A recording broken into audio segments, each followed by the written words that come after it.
आज महाराज वो समय आया जब उसकी बहन के वो गर्भ से जो संतान हुई उसने लाकर चुपके से धुंधली को दे दिया। धुंधली ने उसके बदले में उसे धन दे दिया। धन दिया, वो लेकर चली गई। इधर 3 महीने के पश्चात ही उस गाय से भी एक सुंदर बालक की प्राप्ति होती है। लेकिन जब गाय से महाराज उत्पन्न हुआ तो उसके कान गाय के भांति थे और होने भी चाहिए। जिस समय हम कहीं भगवान की चर्चा श्रवण करने जाएं तो उस समय अपने इन कानों को महाराज गाय के कान की तरह लंबा कर देना चाहिए, जिससे उस प्रभु की कथा की अमृत वर्षा हमारे अंदर अत्यधिक मात्रा में पहुंचे। और जब कहीं पर कुसंगति हो रही हो, कुतर्क हो रहा हो, तो उस जगह पर हमें अपने कान बिल्कुल सांप की भांति कर लेने चाहिए, जिससे हमारे इस शरीर पर कोई दुर्व्यवहार का लक्षण असर न कर पाए। आज महाराज उसने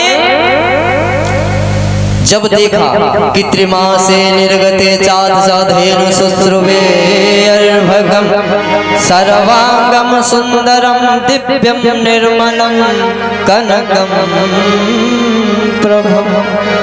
कनक यानी सोने की भांति चमकता हुआ शरीर। और जब नामकरण का समय आया महाराज तो आत्मदेव ब्राह्मण ने कहा ये मेरा बेटा है तो मैं इसका नाम, मेरा नाम आत्मदेव, तो मैं अपने बेटे का नाम परमात्मा देव रखूंगा। धुंधली बोली अच्छा, 9 महीने गर्भ में हमने रखा, कष्ट हमने उठाए और नाम तुम रखोगे, ये कहाँ का न्याय है? नाम तो हम ही रखेंगे। बोले ठीक है तुम रख लो। तो आज महाराज धुंधली जैसी बुद्धि वैसा ही नाम। कहा मेरा नाम धुंधली, मेरे बेटे का नाम होगा धुंधकारी। यानी धुंधली मति से किया गया जो कार्य होगा वही कार्य कहलाता है धुंधकारी। आज महाराज जब ये बड़ा हुआ तो गोकर्ण तो ब्राह्मण पंडित ज्ञानी हो गए क्यों? संतों की संगति की कि गोकर्ण पंडितो ज्ञानी धुंधकारी महाखल। धुंधकारी तो महाराज बहुत बड़ा आता ताई उद्दंडी बन गया। छोटे छोटे बच्चों से कहता है चलो तुम्हें भूत के अंदर दिखाएंगे, लेके जाता है, पैर पकड़ता है और कुएं में डाल देता है। कुत्तों को साथ ले लिया, उन्हें ले जाता है, उनके बच्चों को भी कुएं में डालता है, मारता है, सताने लगा सभी को, वैश्यागमन करने लगा, मदरा पान करने लगा, जुआ खेलने लगा, शिकायतें आने लगी महाराज। तो आज आत्मदेव ब्राह्मण कहते हैं अपने पुत्र गोकर्ण से कि हे पुत्र मैं बहुत दुखी हूँ। जब मेरे संतान नहीं थी तब मैं दुखी था, लेकिन आज मेरे 2 बेटे हैं, 2 संतानें हैं, लेकिन मैं दुखी तब भी हूँ। इससे तो अच्छा यही होता कि मेरे कोई संतान ना होती। एक बेटा तो मेरा नाम रोशन करता है, लेकिन एक बेटा मेरा नाम बदनाम करता है। तो आज गोकर्ण ने अपने पिता को उपदेश दिया, समझाया कि अरे पिता जाओ तुम अब वानप्रस्थ कर लो, वन में जाकर उस प्रभु का भजन करो। तो आज आत्मदेव ब्राह्मण अपने पुत्र की बात मान करके वन में तपस्या करने चले जाते। अब तो महाराज ये और स्वतंत्र हो गया, और जब स्वतंत्र हुआ तो आज इसने अपनी मैया को डांटा और कहा कि ला तिजोरी की चाबी दे। उसने कहा तूने सारा धन तो बर्बाद कर दिया, अब कुछ है ही नहीं। बोला देती है कि नहीं? चूल्हे पर रोटी पका रही थी तो महाराज चूल्हे से लकड़ी निकाले और दिखाई, कहा अगर देती है तो ठीक, और नहीं देती है तो इसी जलती हुई लकड़ी से तेरी खबर लेता हूँ। उन्होंने चाबियां दे दी और रात का समय था महाराज, निकली नजर कमजोर हो गई, आगे कुआं था उसमें गिरी और उसका प्राणांत हो जाता। अब ये और स्वतंत्र हो गया, परम स्वतंत्र, न सर पर कोई डांटने फटकारने वाला नहीं मारा। अब तो महाराज इसने क्या किया, 5 वैश्याओं को ये अपने घर में ले आया, रखने लगा। जब तक माल खजाना था महाराज लुटाया, सारा खर्च हो गया। तो आज उन वैश्याओं ने कहा कि मुझे धन ला के दो। इसने एक राजा के यहाँ चोरी की, धन आभूषण इत्यादि सभी चीजें लेकर आया और उन वेश्याओं को दी।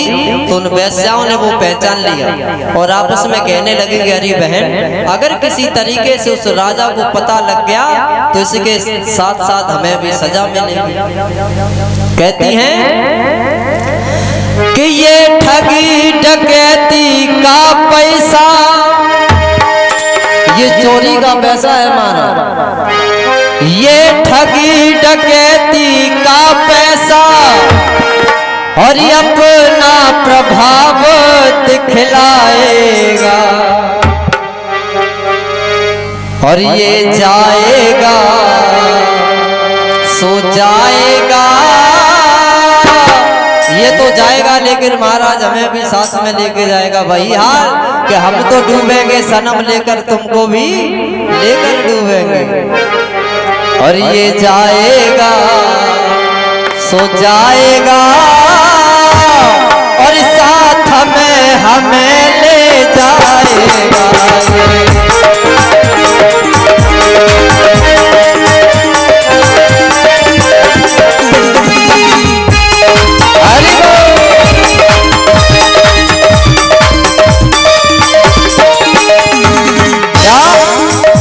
ये ठगी डकैती का पैसा और ये अपना प्रभाव दिखलाएगा, ये जाएगा सो जाएगा और साथ में हमें ले जाएगा।